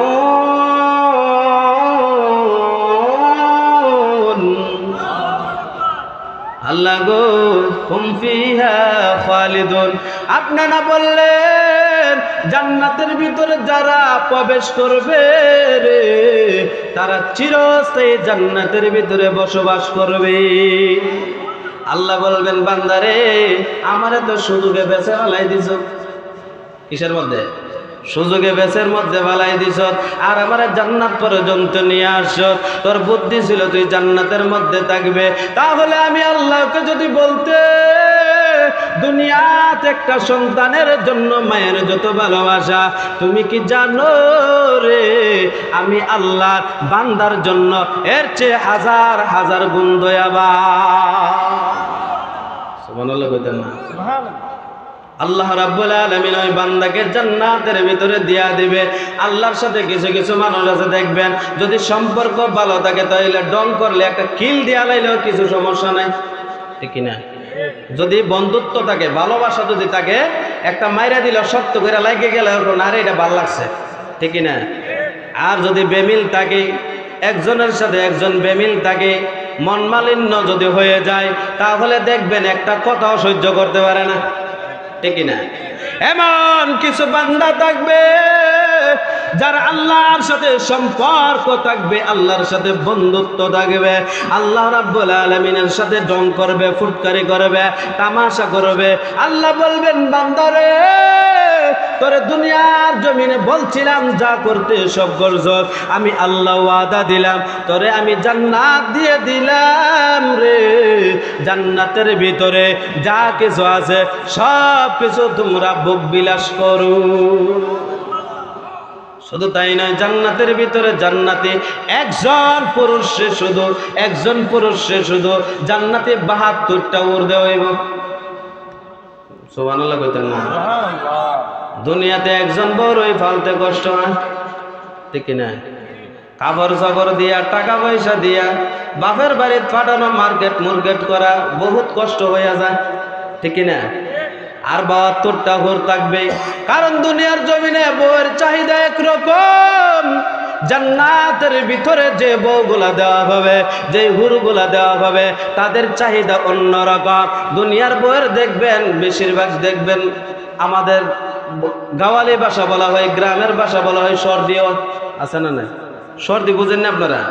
ঠান্ডা লাগলে সর্দি হয়, ঠান্ডাও লাগে, কিন্তু জান্নাতের ভিতরে কোনো সর্দি নাই। দুনিয়ার জমিনের বউয়ের কিন্তু মাথা ব্যথা আছে, জান্নাতের যে হুর দেওয়া হবে এটার কোনো মাথা ব্যথা নাই। দুনিয়ার জমিনের যে বউ দেওয়া হবে এইগুলোর হাজত আছে, কিন্তু জান্নাতের ভিতরে হুরের কোনো হাজত নাই। দুনিয়ার বউয়ের যদি আপনার স্ত্রীর দেখবেন মার্কেট করানো লাগে, কিন্তু জান্নাতের ভিতরে মার্কেট করাতে হবে না। বলে কেমন সুন্দর হুর দেওয়া হবে জানো? এমন সুন্দর হুর দেওয়া হবে জান্নাতের ভিতরে, একটা কান্না আঙ্গুল যদি দুনিয়ার জমিনে ওই জমিনটা যদি বেদ করে যদি ওই জমিনের মধ্যে কান্না আঙ্গুলটা রাখা হয়, আল্লাহ নবী বললেন সূর্যের আলো নিভে যাবে। সুবহানাল্লাহ কইতেন না? সূর্যের আলো কি? সূর্যের আলো নিভে যাবে, সূর্যের আলো অন্ধকার হইয়া হুরের যে আঙ্গুলটা বাহির করছে রে, ওই হুরের আঙ্গুলের আলোর দ্বারাতে তামাম পৃথিবী আলোকিত হয়ে যাবে। এটা কেমন সুন্দর হবে? বলে কেমন সুন্দর হবে আল্লাহর নবী জানিয়ে দিলেন। ওই হুরের দেখবেন অনেকে আছে, দেখবেন দুনিয়ার জমিনে দেখবেন যে আপনার স্ত্রী, অনেকের স্ত্রী আছে, পানি খাইলে দেখবেন গলা দেওয়া যাইতেছে, দেখা যায়, আছে না? না? আর জান্নাতে কেমন হুর দেওয়া হবে? বলে কেমন হুর দেওয়া যাবে জানো নি? পানি খাইলে যে জায়গার মধ্যে যাবে ওই জায়গা পর্যন্ত দেখা যাবে। কেমন সুন্দর দেওয়া হবে? বলে কেমন কাপড় পরবে? বলে কেমন পোশাক পরবে? বলে কোন কেমন পাখি জামা পরবে কিনা অন্য কোনো জামা পরবে? বলে জান্নাতের ভিতরে 24 ঘন্টার মধ্যে 24 ঘন্টার ভিতরে রাইতে দিনে মিলাইয়া 70 রকমের জামা পরিবর্তন করবে। কয় রকমের? যত কোটিপতি 10-15 24 ঘন্টায় ভরাইতে পারে না, ঠিক নেই? কয় রকমের? 10 রকমের ভরাইতে পারে না, 5 রকমের ভরাইতে পারে না, কিন্তু জান্নাতের ভিতরে 70টা হুর দেওয়া হবে। ওই হুরদের আপনার এক একটা হুরের 70 রকমের কালারের কাপড় পরবে ও জামা পরবে। তাহলে বুঝুন তো আল্লাহর কাছে জামার কি অভাব আছে? কালারের কি অভাব আছে? কালারের অভাব নাই। আল্লাহ রাব্বুল আলামিন বললেন জান্নাতের বর্ণনা দিয়া, বলে জান্নাতটা কেমন হবে জানোনি? বলে দুনিয়ার মদ খাওয়া হারাম, কিন্তু জান্নাতের ভিতরে মদ আছে। জান্নাতের ভিতরে কি আছে? আছে না নাই? জান্নাতের ভিতরে মদটা কেমন হবে? আল্লাহর নবী জানায়া দেন, এটা দুধের চেয়েও আরো সাদা হইব। দুধের চেয়ে কি? দুধের চেয়েও আরো সাদা হবে, মধুর চেয়েও আরো মিষ্টি হবে। ওই মা মদ খাইয়া মানুষ মাতলাবে না, ওই মদ খাইয়া মানুষ আনন্দ লাগবে, ফুর্তি করবে, ওই মদ খাইয়া মানুষের তৃপ্তি সহকারে খাইতে পারবে।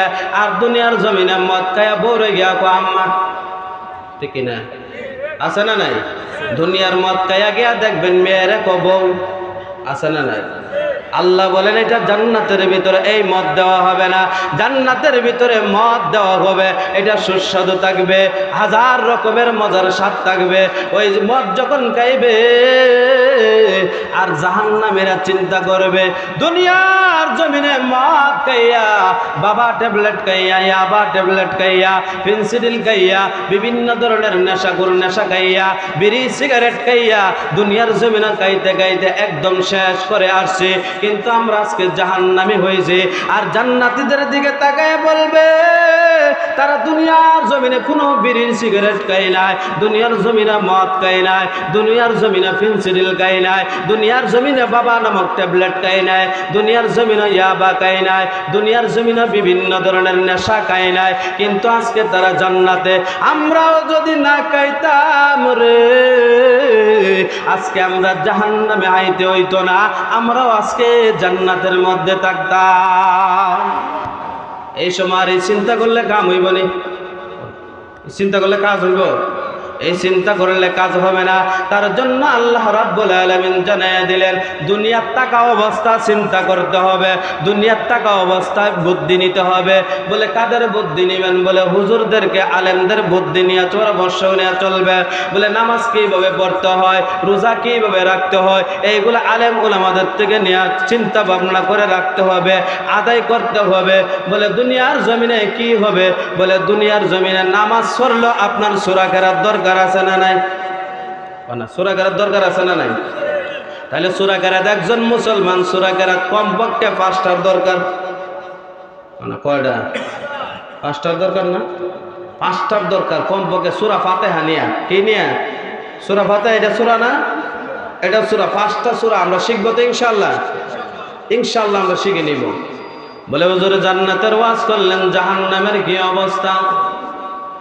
আল্লাহর নবী বললেন মেরাজে যখন গেলাম, হযরত আবু হুরায়রা রাদিয়াল্লাহু তাআলা আনহু থেকে বর্ণিত, জাহান্নামের আগুনকে 1000 বছর পর্যন্ত জ্বালানো হয়েছে। কয় হাজার? সবাই কনা কয় হাজার? 1000 বছর পর্যন্ত জাহান্নামের আগুন জ্বালানো হয়েছে। ওই জাহান্নামের আগুন কালার ছিল লাল, যখন 1000 বছর জ্বালাইছে ওই কালারটা হয়ে গেছে সাদা। কি হয়েছে? সাদা হয়ে গেছে। আরো 1000 বছর জ্বালানোর পরে ওইটার কালার হয়ে গেছে কালো। তারপরে যখন এটাকে 1000 বছর জ্বালানো হয়, এটা একদম কালো হয়ে গেছে। আল্লাহর নবী বললেন কেমন কালো জানো নি? দুইজন মানুষ একজনের সাথে আরেকজনের পিঠ লাগাইয়া যদি দাঁড়ায়, তাহলে একজন আরেকজনের টোগায় হইতো না, কুজ্জা হইতো না, এমন কালো বানানো হয়েছে। তাহলে জিবরাইল আলাইহিস সালাতু ওয়াস সালাম বললেন, আমি যখন মেরাজে গেলাম, যাওয়ার পরে জিবরাইল আমিন বললেন, ইয়া রাসূলুল্লাহ, ইয়া হাবিবাল্লাহ, নবী গো চলেন আমরা জাহান্নামের মধ্যে যাই। যাওয়ার পরে নবী বললেন, আমি যখন এই শাস্তিগুলা দেখলাম, বলে কেমন শাস্তি দেখছেন? বলে কিছু কিছু মানুষে দেখলাম জাহান্নামের মধ্যে জ্বালানো হইতেছে, জাহান্নামের মধ্যে জ্বালাইয়া এমন উত্তপ্ত আগুন দেওয়া হইতেছে। আমি যখন এই উত্তপ্ত আগুন দেখলাম, জ্বালানো দেখলাম, দেখার সাথে সাথে আমার মাথা ঘুরতে দিয়ে দিল, আমার মাথা ঘুরানো দিয়ে আমি ভরে গেলাম। জিবরাইল জিবরাইল আমিন বললেন, ইয়া রাসূলুল্লাহ, ইয়া হাবিবাল্লাহ, আল্লাহর নবী বললেন, জিবরাইল আমিন আমার পায়ের মধ্যে মালিশ করতেছে। নবী গো আপনি উঠেন, আপনি উঠেন। তিনবার বলার পরে আমার নবী জাহান্নাম থেকে যখন শুয়ে গেলেন, বেহুশ হয়ে গেলেন, ওই জায়গার থেকে ওইটা দাঁড়াইলেন। জিবরাইল আমিনকে ডাক দিয়া বললেন, জিবরাইল আমিন শুনিয়া নাও, ওই জায়গার মধ্যে আযাব দেন হইতেছে। কেন হইতেছে আমাকে জানাইয়া দাও। বলে 4 শ্রেণীর মানুষের বলে আযাব হইতেছে। বলে 4 শ্রেণীর মানুষ কারা? বলে 4 শ্রেণীর মানুষ একটা গুনাহের সাথেই জড়িত। কয়টার সাথে?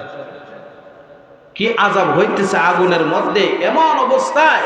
আর নবী বললেন 4 শ্রেণী মানুষ। জিবরাইল বললেন নবীজিকে 4 শ্রেণীর মানুষ। বলে 1 শ্রেণীর মানুষ, বলে তারা কিসের সাথে জড়িত? বলে তারা সুদের সাথে জড়িত। সুদ নাই আপনার এলাকায়? আপনার মতো সুদ খায়? সুদ খায়? কত বলে সুদ খায়? আপনারা মতো মুসলমানে না হিন্দু? মুসলমানে সুদ খায়। ইন্না লিল্লাহি ওয়া ইন্না ইলাইহি রাজিউন। দেখিতে গেল আল্লাহ নবী বললেন সুদের সাথে জড়িত 4 শ্রেণীর ব্যক্তি। 1 নম্বর হলো যারা সুদ দেয়। 1 নম্বর কি? সুদ দেয় না, আসেনি? যারা সুদ দেয়। আর 1 শ্রেণীর ব্যক্তি, ও নবী আপনি শুনিয়া নেন, যারা সুদ নেয়। যারা এক দলে দেয় আর এক দলে নেয়। কয় দল হয়েছে? 2 দল। আল্লাহর নবীকে জানাইয়া দিলেন, ও নবী আরেক দল হলো সুদের সাক্ষী থাকা। কিসের সাক্ষী? কতরা 2 জনে যদি আমরা 2 জনে যদি মামলত করে টাকা নেই, তাহলে তো আমাদের মধ্যে যদি না করি যে তোর থেকে টাকা নিয়েছি না, তাহলে হবে না। সাক্ষীর দরকার আছে না নাই? সাক্ষী রাইখা টাকা দেয়। আল্লাহর নবী বললেন 3 শ্রেণীর ব্যক্তি। 1 নম্বর হলো যারা টাকা দেয়, আরেক দল হলো যারা টাকা নেয়, আরেক দল হলো যারা সাক্ষী থাকে। 4 নম্বর জানিয়ে দেন ও জিবরাইল আমিন 4 নম্বর কারা? বলে যারা হলো সুদের টাকা লেখালেখি করে। আছে না নাই? সুদের দলিল করে না মানুষে? কাগজ করে না? কাগজ করে 1 লাখ টাকা নিলে এত মাসের জন্য এত টাকা দিয়া দানের উপরে, চালের উপরে, টেহার উপরে। আছে না নাই? ওইগুলা জেনে কয় শ্রেণীর ব্যক্তি? এই 4 শ্রেণীর ব্যক্তি সুদের সাথে আছে না নাই? আল্লাহর নবী বললেন, বলে সুদ যারা খাইছে তারাও অপরাধ করেছে, যারা সুদের টাকা দিয়েছে তারাও অপরাধ করেছে, যারা সুদের সাক্ষী দিয়েছে তারাও অপরাধ করেছে, যারা সুদের লেখালেখি করেছে, যারা আমিন, যারা লেখকদার, ওই তারাও সুদের জড়িত আছে। ওই 4 শ্রেণীর ব্যক্তি, ওই 4 শ্রেণীর ব্যক্তিকে আমি দেখলাম জাহান্নামের ভিতরে উল্টাইয়া তাদেরকে এমনভাবে আযাব দেওয়া হইতেছে, নিচে দিও আগুন, সামনে দিও আগুন, পিছন দিও আগুন, সব দিক দিয়ে আগুন দেওয়া হইতেছে। বলে 4 শ্রেণীর ব্যক্তি যদি সুদের সাথে আজকের থেকে লেনদেন থাকে, আজকের থেকে ওয়াদা করে নেবেন, আজকের থেকে ওই মাহফিল থেকে বলবেন হুজুর আর জীবনে সুদ খাইব না, আজকের থেকে ওয়াদার দরকার আছে না নাই? ওয়াদা করবেন তো ইনশাআল্লাহ? এই কেন এই মাঠেও তো অনেকে আছে হুজুরে সুদের আলাপ করতেছে, হুজুরে গেলে সুদে টিয়া লাগামো, এই মাহফিলই লাগাইব। আছে না নাই? হুজুরে গেলে হুজুরে কয়ে গেছে, হুজুরে ভাড়ায় না আনছি। আছে না নাই? হুজুরে কয়ে যাইবে হুজুরে আনছে। আবার কিছু মানুষে কবে হুজুরে ক্যাডারে দাওয়াত দিছে, সুদের আলোচনা করে। আছে না নাই? এরকম ফাঁকনা লোক আছে না নাই? তাহলে তারা বোঝা গেল তারা দেশের শত্রু, সমাজের শত্রু, তারা ওই রাষ্ট্রের শত্রু। কারণ হলো তারা মুসলমান নামদারি লাগাইছে কিন্তু সুদের উপরে টেহা লাগা। আছে না নাই? ওইগুলার থেকে যদি বাঁচতে চান তাহলে সুদের লেনদেন বন্ধ করতে হবে, আর হাওলাত দেওয়া, কর্জা দেওয়া চালু করতে হবে। বলে হুজুর হাওলার টেহা দিলে তো পাওয়া যায় না, জুতার স্যান্ডেলের বাগল গোল সব জায়গা, কিন্তু টেহা পাওয়া যায় না। ঠিক কিনা? স্যান্ডেল কয় জোড়া দেন চিরন লাগে, যদি কর্জা দেন, হাওলাত দেন, যদি মানুষের ধার দেন, তাহলে আপনার জুতা থাকতো না, কিন্তু টেহা তো পাইতো না, জুতাও থাকতো না। আছে না নাই? হ্যাঁ, এই কারণেই কিন্তু মানুষ কর্জ দেয় না, ধার দেয় না। টাকা মানুষকে বিপদে বললেও নাই, কিন্তু সুদের উপরে গইলে বেড়া তাড়াতাড়ি দিয়ালে। আছে না নাই? তুই জানা স্যার আমি জানি আমি দেন সুদ খাই না, কারণ হইলে আমি এলাকার সর্দার, আছে না নাই? আমরা দুইজনে জানি, আর কেউ জানে না। আল্লাহর নবী বললেন তাদেরকে জাহান্নামে সবথেকে নিকৃষ্ট আযাব দেওয়া হইতেছে যারা কামাই রোজগার করে না, কিন্তু ঘুরে ঘুরে খায় সুদের উপরে টেহা দিয়া। আছে না? ঘুরে আর খায়। মানুষের দিকে কেউ তুমি যে সারা বছর কোনো কাজ কাম করো না, আমরা দেখি তুমি খালি পকেটের মধ্যে হাত দিয়া আর সুসা লাগায় হাঁটো, তুমি কেমনে কি করো?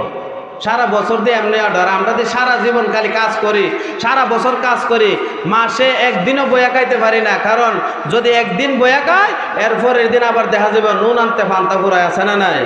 কিন্তু তুমি যে সারা বছর ঘুরে ফিরে খাও, তুমি কেমনে খাও? কয়েন না আমার একটা ব্যবসা আছে। কি কয়? আছে না নাই? আমার একটা ব্যবসা আছে। হুজুর রে কয়, হুজুর আমার একটা ব্যবসা আছে, আপনি কি করবেন?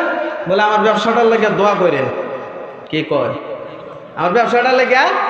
হুজুরে কয়, চাচা কি এর ব্যবসা এটা? কেনা কয়? বুঝেন না আমার কথা? হুজুরে কি কয়? আপনারা এমনিতে কন মিয়া সাহেব, আপনার মধ্যে কিতাব হইন, মিয়া সাহেব হইন, আবার হুজুরও হইন, ঠিক না? কয়েন মিয়া সাহেব যে আমার দোকানের লাগে, আমার ব্যবসার লাগে দোয়া করো।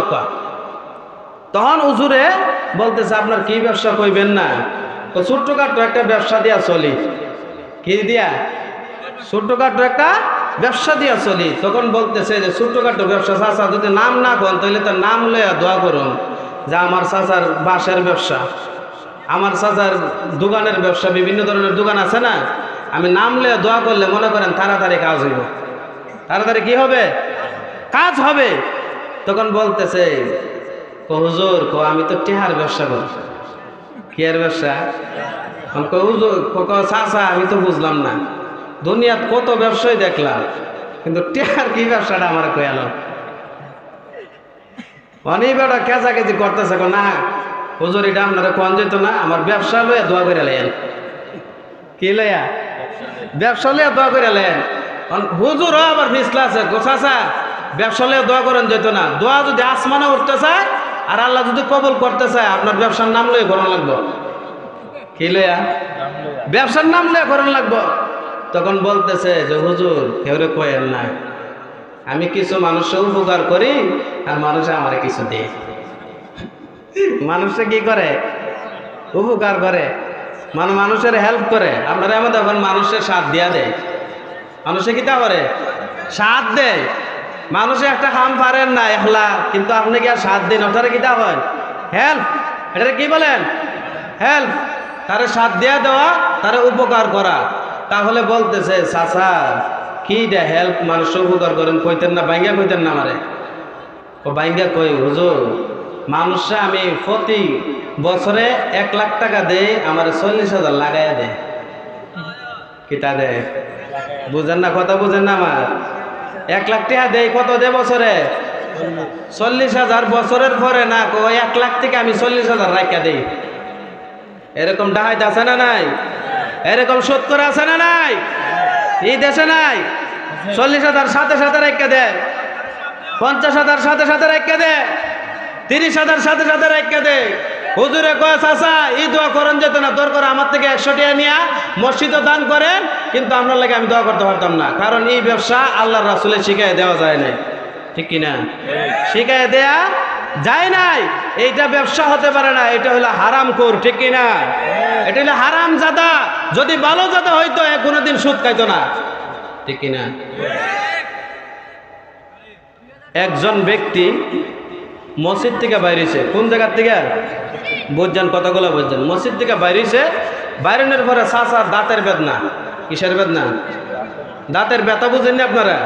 দাঁতের ব্যথা যখন ধরছে, ইমাম সাহেবরে বলতেছে ইমাম সাহেব এমন কিছু আসেনি যে আমি ডাক্তার, কত ডাক্তার দেখাইছি, কিন্তু আমার দাঁতের ব্যথা। বুঝেন না আমার কথা? দাঁতের ব্যথা কি হয় না? ভালো হয় না। হুজুরে কইতেছে আপনার দাঁতের ব্যথা একটা ওষুধে শুধু যাইব, আর কোনো ওষুধে আপনার ধরতো না। বলে কি? বলে 5 জন সুদ করে যদি একটা পানির একটা গ্লাসের মধ্যে যদি ফু দিয়া আপনি খাইতে পারেন, তাহলে আপনার দাঁতের বেদনা সাথে সাথে শেষ। বুঝেন না কথা? কয়জন সুদখোর? 5 জন সুদখোর যদি একটা গ্লাসের মধ্যে ফু দেয়, দেওয়ার সাথে সাথে যদি আপনি খান, তাহলে সাথে সাথে ব্যথা শেষ। চাচা কয়, তা হুজুরে কইতেছে, চাচা সুদখোর আছেন এলাকার ভিতরে? তোর হুজুর কি কর? আমার ঘরে 5 জন আছে। বুঝেন না কথা? আমার ঘরে কয়জন আছে? আমিও খাই, আমার বউও খায়, আমার মেয়েও খায়, আমার ছেলেও খায়, আমার ছেলের বউও খায়। আরো কইতাম নি হুজুর? আছে না নাই? আরো কইতাম নি হুজুর? কোকা আর কোন লাগতো না। চাচা আপনার মুখ দিয়ে এগুলা আনানোর জন্যই আপনারা এগুলা বলছি, আপনার ঘরের ভিতরে সুদখোর আসেনি। বুঝছেন নি কথা? এখন প্রতিটা ঘরে ঘরে আছে না নাই? দি সুদের সাথে জড়িত নাই? আছে। তাহলে সুদ থেকে বাঁচতে হবে। কিসের দিকে? এখন আসেন, ঘুষখোর কি কর? সুদ করে রইল 70টা গুনাহ। খেয়াল করেন কয়টা গুনাহ? বোঝার জন্য বলতেছি, আপনারা এগুলা প্রচার করবেন বেশিরভাগ। সুদখোরের কয়টা গুনাহ? 70টা গুনাহ। কয়টা? 70টা গুনাহ। 70টা গুনার থেকে সবথেকে বড় গুনাহ হলো, আমি কোরআনের আয়াত বলতেছি, আল্লাহ রাব্বুল আলামিন জানিয়ে দিলেন, ইয়া আইয়ুহাল্লাযীনা আমানুত্তাকুল্লাহ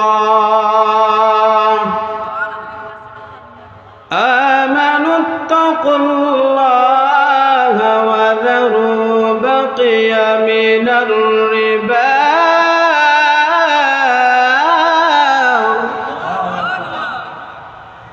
ইন কুনতুম মুমিনিন।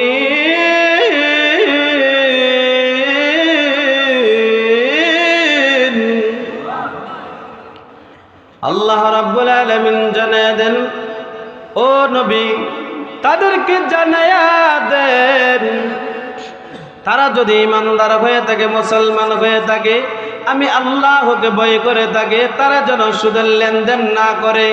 ইন কুনতুম মুমিনিন, তারা যদি মুমিন হয়ে থাকে।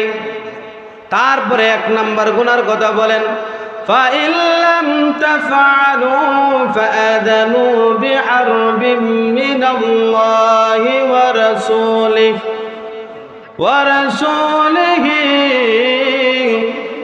আল্লাহ রাব্বুল আলামিন জানিয়ে দিলেন, সুদের সবথেকে বড় গুনাহ হলো আল্লাহ এবং আল্লাহর রাসূলের বিরুদ্ধে যুদ্ধ ঘোষণা করা। কি করা? আল্লাহ এবং আল্লাহর রাসূলের সাথে যুদ্ধ করে একমাত্র সুদখোর। একমাত্র কি করে? আল্লাহ এবং আল্লাহর রাসূলের বিরুদ্ধে যুদ্ধ করার জন্য তারা নেমে যায় মাঠের মধ্যে। তাইলে বোঝা গেল কত বড় কলিজা তাদের। 2 নাম্বার গুনাহ। 1 নাম্বার হলো সবচেয়ে উপরে, মা এবং আল্লাহ এবং আল্লাহর রাসূলের বিরুদ্ধে যুদ্ধ করা।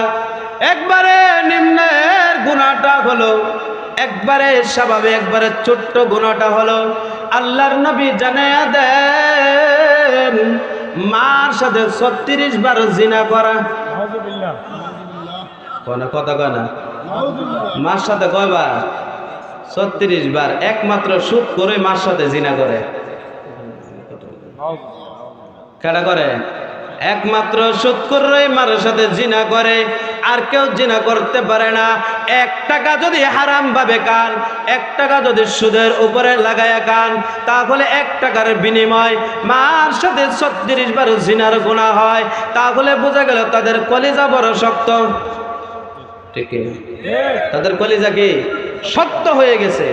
আল্লাহ রাব্বুল আলামিন জানিয়ে দিলেন, খাতামাল্লাহু আলা কুলুবিহিম ওয়া আলা সামঈহিম ওয়া আলা আবসারিহিম গিশাওয়াতু ওয়া লাহুম আযাবুন আযীম। আল্লাহ রাব্বুল আলামিন বললেন, এমন কিছু বান্দা আছে তাদের অন্তরের ভিতরে, কলবের ভিতরে মোহর মেরে দিছে। কি মেরে দিছে? সিল মেরে দিছে। সিল বুঝছেন নি? এটার উল্টানোর মতো কারো নাই। ওই সিল যখন মারছে, মানুষ যখন মিথ্যা কথা বলে, ঘুষখোরের 2টা গুনাহ কয়টা? কত কয়? ঘুষখোর নাই দেশ? ঘুষখোর আছে না নাই? বলে ঘুষখোর কাকে বলে? বলে একটা সর্দারে 1-2 জনে মাইল লাগছে, ঝগড়া লাগছে, আমি সমাধান করে দিব, 5,000 দিয়া লাইস আছে না? কয় হাজার দিতে কইতেছে? 5,000। শুধু এক দল থেকে কানা, এক দল রে তোরটা আমি জিতাই দিব, 5,000 দিস। আরেক দল রে গিয়া তুই 5,000 দিস, আমি তোর দল রে জিতাই দিব, আছে না? ঘুষখোরের 2টা গুনাহ কয়টা? 2টা। 1 নাম্বার হলো যার কাছ থেকে আনতেছে টাকাটা সে সাফের উপরে বইরা দিতেছে। কিসের উপরে? সাফের উপরে বইরা দিতেছে, তার উপরে জুলুম হইতেছে। ওই জুলুমের কারণে নবী বললেন 1 নাম্বার হলো তার উপরে জুলুম করতেছ, 2 নাম্বার হলো ঘুষ খাইতেছ। ওই 2টা গুনাহ হারাম। বাথরুমে গিয়া টয়লেটের মধ্যে গু খাইলে একটা গুনাহ হয়, কথা কয় না? বাথরুমে গেলে গিয়া খাইলে, বাথরুম খাইলে কটা গুনাহ হয়? একটা। ঘুষ খাইলে কয়টা? তাইলে বালা কোনটা? পায়খানা ভালো, ঘুষখোর থেকে পায়খানা খাওয়া ভালো। আমাদের এলাকার যুবকরা যৌতুক খায় কিনা? যৌতুক বুঝেন না? আল্লাহর নবী বললেন 4টা জিনিস দেখে তোমরা বিবাহ করিও।